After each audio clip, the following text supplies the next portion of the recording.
मंगलवार को राजधानी दिल्ली के इंडिया हैबिटेट सेंटर में Kolkata presidency college alumni association द्वारा प्रोफेसर तापस मजूमदार स्मृति व्याख्यान का आयोजन किया गया। स्मृति व्याख्यान का विषय था संविधान की प्रस्तावना में घोषित किए गए संवैधानिक अधिकारों को नागरिकों ने कितने हद तक हासिल किया है। स्मृति व्याख्यान में भारत के मुख्य न्यायाधीश न्यायमूर्ति अल्तमस कबीर, प्रसार भारती के मुख्य कार्यकारी अधिकारी जवाहर सरकार समेत प्रेसिडेंसी कॉलेज से पढ़े हुए अनेक बड़े शिक्षाविद, प्रशासनिक अधिकारी और समाजसेवी मौजूद थे। व्याख्यानमाला के आरंभिक संबोधन में प्रसार भारती के मुख्य कार्यकारी अधिकारी जवाहर सरकार ने देश के निर्माण में प्रेसिडेंसी कॉलेज के योगदान और बौद्धिक जगत में इस ऐतिहासिक संस्थान के छात्रों की सशक्त उपस्थिति को अमूल्य बताते हुए कहा कि हाल में उपजे जन आंदोलनों के स्वरूप और कारणों का मंथन एक नए दृष्टिकोण से किया जाना जरूरी है। Justice Kabir comes from that better college. A word about Justice Kabir. He is well known to be a man of the highest probity. Justice Kabir has never shied away from what he considers the truth. A few examples. When he was with the Nalsa, he had taken up transgender issues which were not very popular or are still not well established.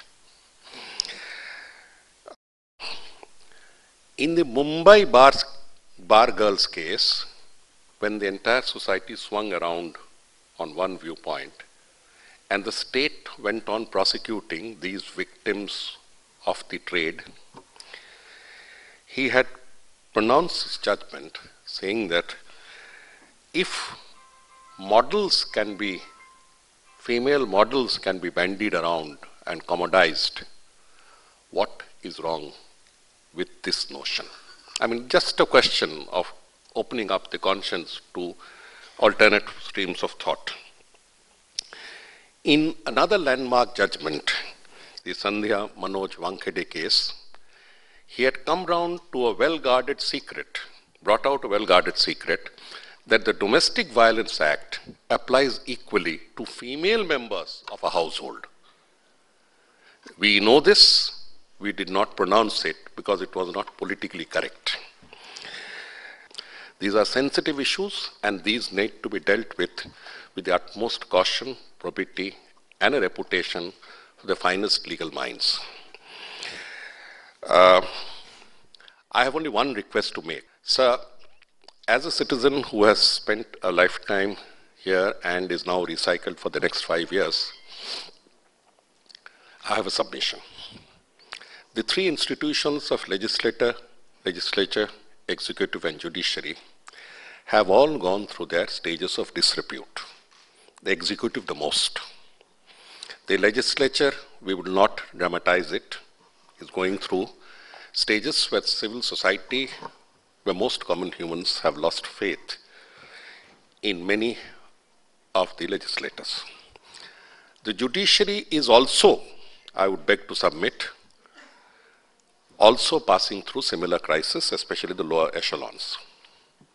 Having said that, the fourth estate, the media that came out as some sort of a mirror holding up to them, have also joined hands in some way or the other. Many media barons are now members of the legislature. Many have gone in for cross-holding, paid news, and other forms of excesses. So the four institutions upon which human society rested are passing through throes of crisis, which has thrown up two more trends. We don't know which way they are going. One is, I would submit, citizens' sphere, the blog sphere, the Twitter, the social media. Another sphere that has emerged in the recent past, I would call them the trenches of civil liberty. These are institutions like the Election Commission, like the Right to Information. These are the Competition Commission, the Telecom Regulatory Authority, the institutions of fair play that are at an arm's length from government and perform the CAG, I forgot to mention, the CAG, that are at an arm's length from the government and function at a healthy distance and sometimes on an oppositional stand where the executive, from which all of them have emanated, all of them have emanated from the executive, if you notice, are paying their debt back to society. I view it in that light because all these institutions are manned by former members of the executive who were handpicked for the job, and all of them are paying back. Now, these two new domains of citizen sphere, which is control of the social media, and the trenches of civil liberty, as I call them, would perhaps, I submit, deserve more attention, as much attention as the four other estates do.